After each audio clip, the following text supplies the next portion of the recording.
Good morning Chaitra. Good morning. Good morning Prithvi గారు. నువ్వు రాత్రంతా నిద్రపోలేదు కదా, నీ కళ్ళు చూడు ఎలా అయిపోయాయో. అందుకే నేను చూసుకుంటాను, మిమ్మల్ని వెళ్ళమంటే వినలేదు. పర్లేదండి, మరీ అంత రెస్ట్లెస్ గా కూడా ఏమీ లేదు. I'm okay. మీరే అనవసరంగా శ్రమ తీసుకుంటున్నారు. చూడండి ఎంత ఎర్లీగా వచ్చేసారు. నువ్వు టైర్డ్ అయిపోయింటావని నీకోసమే నేను వెంటనే వచ్చేసాను. బామ్మ దగ్గర నేను ఉంటాను. ముందు నువ్వు వెళ్ళి కాస్త ఫ్రెష్ రాపో. వెళ్ళు, నేను నీకోసం టిఫిన్ తీసుకొస్తాను. ఎందుకండి అవంతా? మహి వాళ్ళు తీసుకొస్తారు కదా. అంటే నేను తీసుకొచ్చింది నువ్వు తినకూడదా? వాళ్ళు వచ్చేసరికి ఏ టైం అవుతుందో ఏంటో. ఫస్ట్ నువ్వు వెళ్ళి ఫ్రెష్ రాపో. వెళ్ళు, ప్లీజ్ గో. వెళ్ళు, వెళ్ళండి, ప్లీజ్ గో. గో, వెళ్ళండి.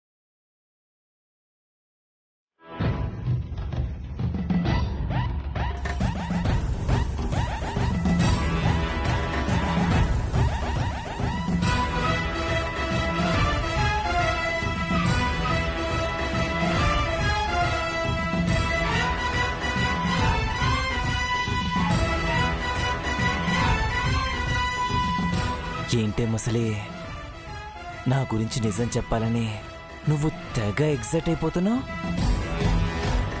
నీకు పోయే కాలం దగ్గరకొచ్చే నా నిజ స్వరూపాన్ని నువ్వు కల్లారా చూసేశావు. ఒక్క దెబ్బతో నువ్వు బెడ్ అరెస్ట్ అయిపోయావు కదా. నువ్వు అలాగే రెస్ట్ ఇన్ పీస్ కూడా అయిపోవచ్చు కదా.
Excuse me?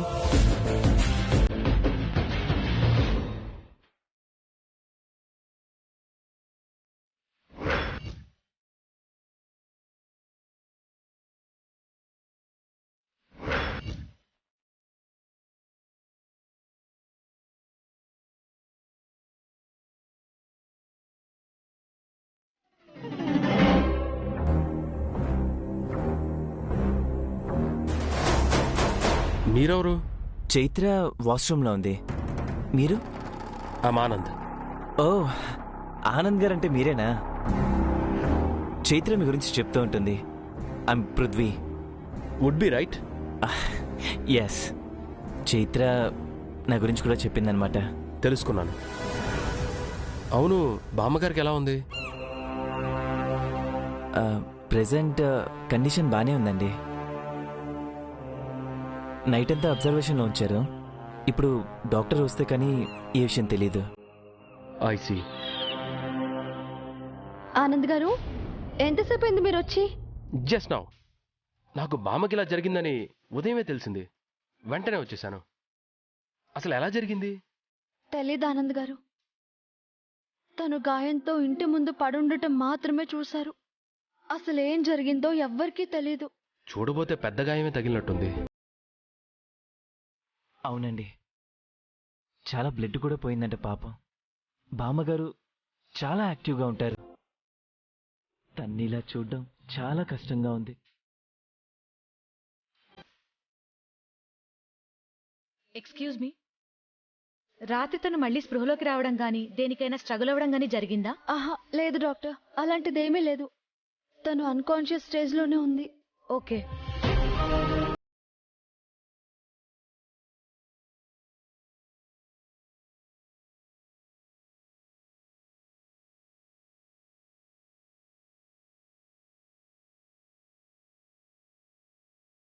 తలకి ఏదో బలమైంది ఫోర్స్ఫుల్ గా తగిలిందండి.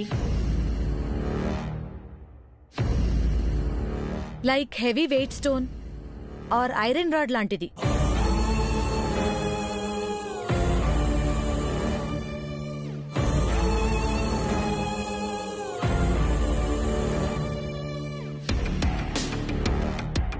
మై గాడ్, తనకు అలాంటి దెబ్బ తగిలే ఛాన్సే లేదు డాక్టర్. తను ఇంటి దగ్గరే పడ్డారు. అయితే ఇంకా ఏదైనా తట్టుకొని పడ్డంతో తలకి ఏదైనా బలమైన రాయి తగిలి ఉండొచ్చు.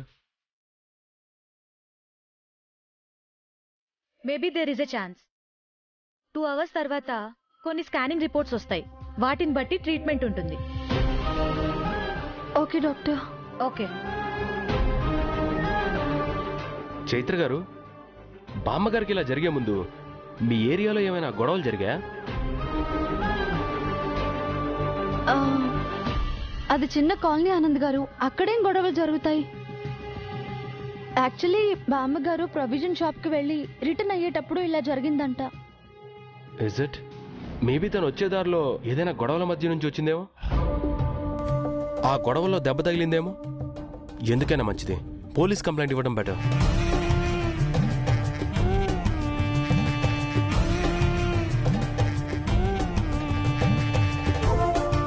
పోలీస్ కంప్లైంటా?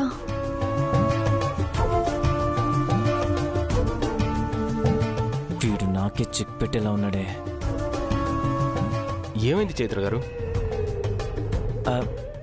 పోలీస్ కంప్లైంట్ ఎందుకండి?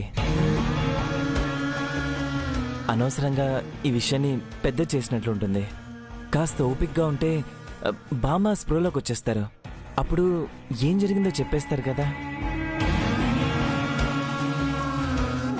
పాపం లేడీస్ని పోలీస్ స్టేషన్ల చుట్టూ తిప్పించడం దేనికి చెప్పండి? అవునానంద్ గారు, బామ్మగారికి స్పృహ వచ్చేంత వరకు వెయిట్ చేద్దాం. నిన్న కూడా 2 సార్లు స్పృహలోకి వచ్చి వెంటనే మళ్ళీ స్పృహ కోల్పోయారు. ట్రీట్మెంట్ జరుగుతుంది కదా, సో తను ఖచ్చితంగా స్పృహలోకి వస్తుంది. Yeah, hopefully.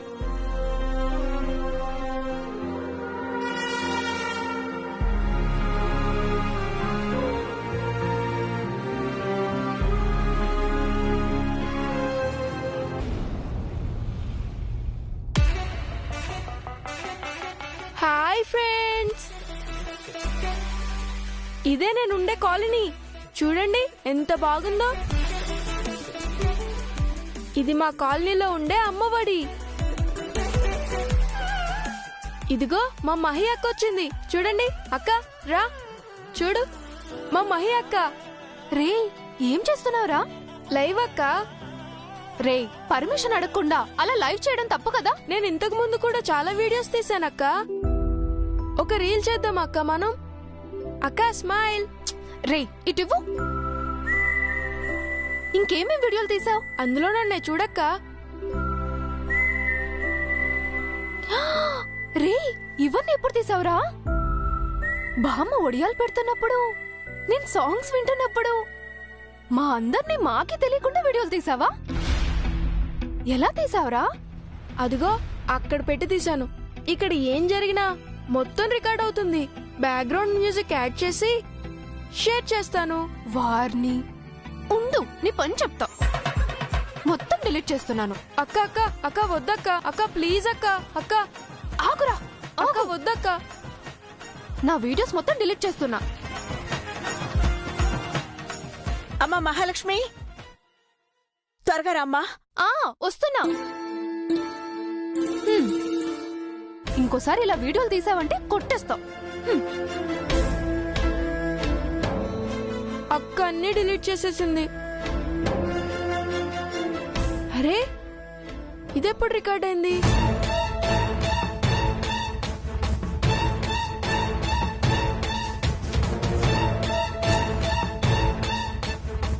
అమ్మో, ఎవరో రౌడీ అనుకుంటా. ఇతనే నా బామ్మని కొట్టింది. మహి అక్క. అమ్మో, మళ్ళీ డిలీట్ చేస్తుంది. వద్దులే, ఫాస్ట్ గా దీన్ని ఫ్రెండ్స్ అందరికి చూపిస్తాను. అందరు షాక్ అయిపోతారు. ఏంటండి? త్వరగా బయలుదేరాలమ్మా. చైత్ర ఒక్కతే హాస్పిటల్లో ఉంది కదా, మనం కూడా వెళ్దాం. ఇప్పుడే వచ్చేస్తాను. వెళ్ళు.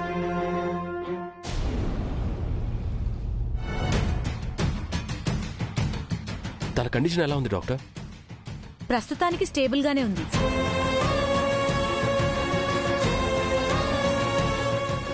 డాక్టర్ ఇంటికి తీసుకువెళ్తాము. నర్స్ కూడా అవసరం లేదు, నేనే దగ్గరుండి బామ్మగారిని చూసుకుంటాను.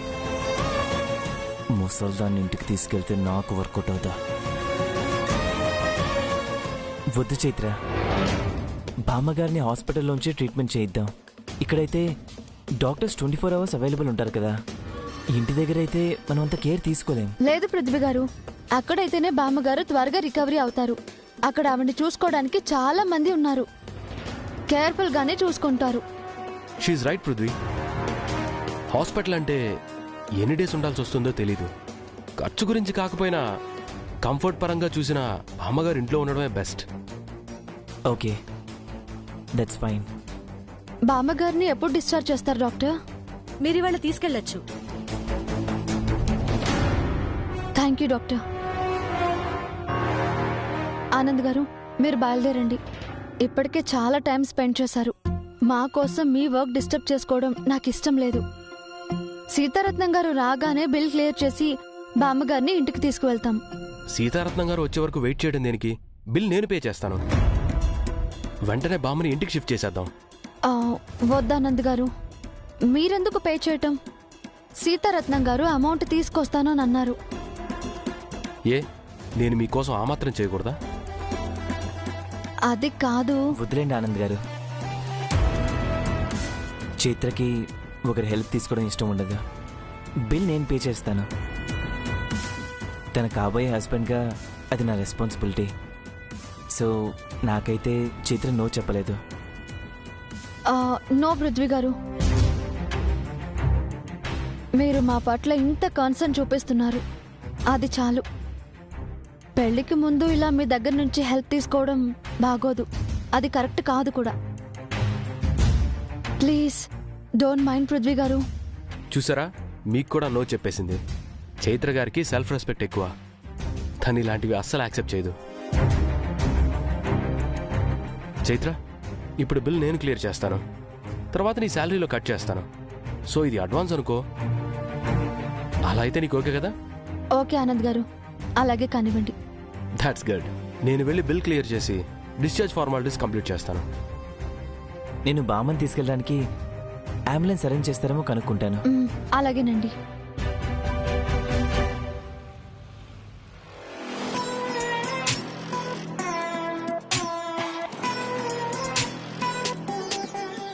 థ్యాంక్ యూ పృథ్వీ గారు, మీరు మా కోసం చాలా టైం స్పెండ్ చేశారు.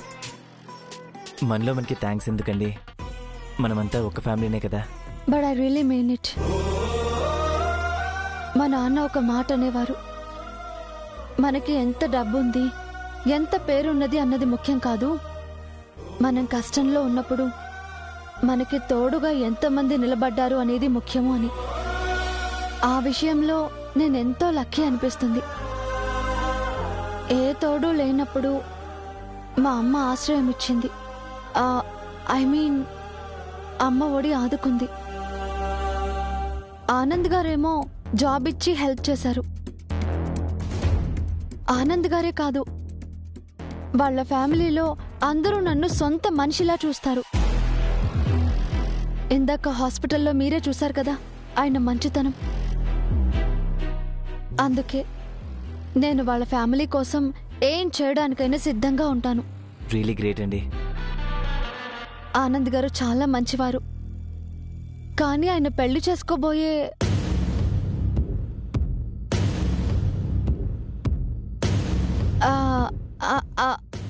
అదే ఆయన పెళ్లి గ్రాండ్గా జరిపించాలని నేను విరాజ్ కలిసి పెళ్లి పనులన్నీ చేస్తూ ఉంటాము. అదే చెప్తున్నాను. ఈ విరాజ్ కూడా మీకు మంచి ఫ్రెండ్ అనుకుంటా కదండి? ఫ్రెండ్ అంటే బట్ మోస్ట్ ఇరిటేటింగ్ ఫెలో.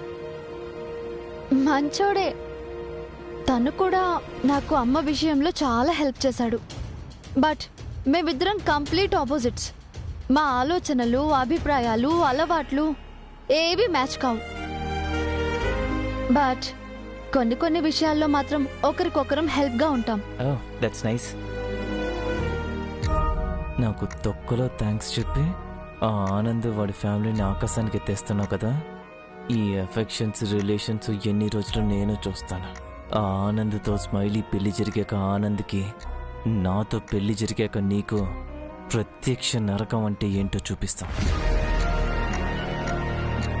మీ ఇద్దరే కాదా, మా జోలికొచ్చిన ఎవ్వరిని వదలనా, ఆ విరాజ్ గారితో సహా.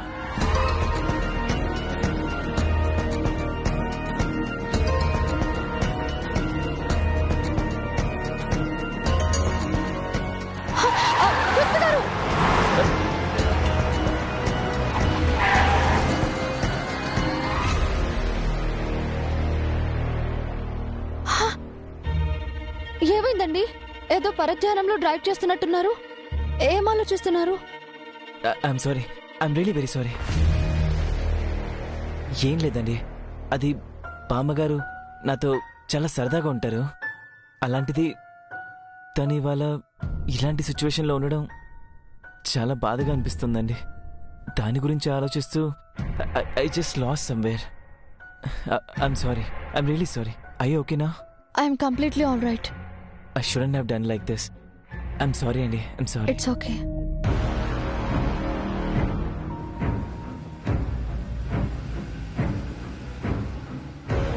పృథ్వీ గారు బామ్మగారి గురించి ఎంత ఆలోచిస్తున్నారు. పాపం చాలా డల్ అయిపోయారు కూడా.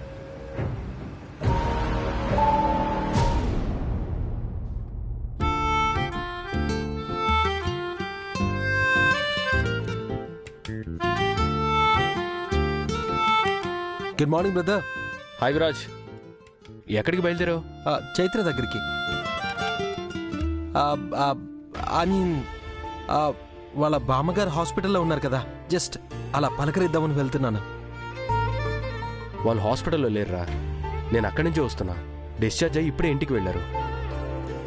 వాళ్ళని ఇంటికి పంపించి నేను ఇంటికి వచ్చాను. ఓ అవునా? ఇప్పుడు బామ్మగారికి ఎలా ఉంది? స్పృహ వచ్చిందా? లేదురా, కండిషన్ కాన్స్టెంట్గానే ఉంది. ట్రీట్మెంట్కి రెస్పాండ్ అవుతున్నారు. హోప్ త్వరలోనే రికవర్ అవ్వచ్చు. ఓ అన్నట్టు అక్కడికి చైత్ర ఉడిపి కూడా వచ్చారు. చైత్ర పట్ల చాలా కేరింగ్గా, రెస్పాన్సిబుల్గా ఉన్నట్టు అనిపించారు. తనను చూస్తే నాకెక్కడా నెగిటివ్ ఫీలింగ్ కలగలేదు. హంబుల్, డౌన్ టు ఎర్త్ లానే బిహేవ్ చేశాడు. ఏ నిన్ను చూడగానే నీ కాళ్ళ మీద పడి దండం పెట్టలేదా? విరాజ్ అనయ్య, అతి వినయం దూర్త లక్షణం అన్నారు. దానికి వాడే బెస్ట్ ఎగ్జాంపుల్. అలా అని ఎందుకు అనుకోవాలి? తనని వాళ్ళ పేరెంట్స్ పద్ధతిగా, కట్టుబాట్లలో పెంచుండొచ్చు కదా. నువ్వు ఎన్నైనా చెప్పు, వాడి బిహేవియర్కి, వాడి ఫేస్కి అస్సలు సింక్ అవ్వట్లేదు. వాడు ఏం చేసినా నాకు అసలు నచ్చట్లేదు. నువ్వు ఎక్కువగా ఆలోచిస్తున్నావు విరాజ్. ఒకసారి నెగిటివ్గా కాకుండా పాజిటివ్గా ఆలోచించు. ఎలా ఆలోచించినా నాకు వాడిలో మంచితనం కనిపించట్లేదు. నువ్వు వాడి పై డ్రామాలన్నీ నమ్మేసి ఎంక్వైరీ చేయించడం మాత్రం క్యాన్సిల్ చేయకు. ఏమో ఏ పుట్టలో ఏ పాముందో ఎవరికి తెలుసు. నో, ఎంక్వైరీ మాత్రం ఖచ్చితంగా జరుగుతుంది. తన గురించి మనకు అన్ని డీటెయిల్స్ త్వరలోనే వస్తాయి. అదే కదా మనకు కావాల్సిందే. ఆ రిజల్ట్ని బట్టి వాడు ఎలాంటి వాడో నేను డిసైడ్ చేస్తానుగా. అసలు మీరిద్దరూ ఏం ఆలోచిస్తున్నారో, ఏం చేస్తున్నారో మీకైనా అర్థమవుతుందా?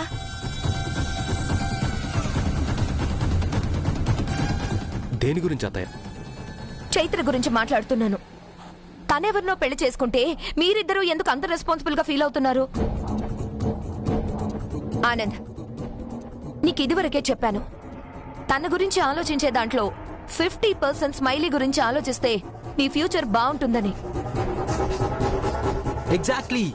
అయినా నువ్వేంట్రా, వాడంటే ఎవరిని పడితే వాళ్ళని బ్లైండ్ గా నమ్మేస్తాడు.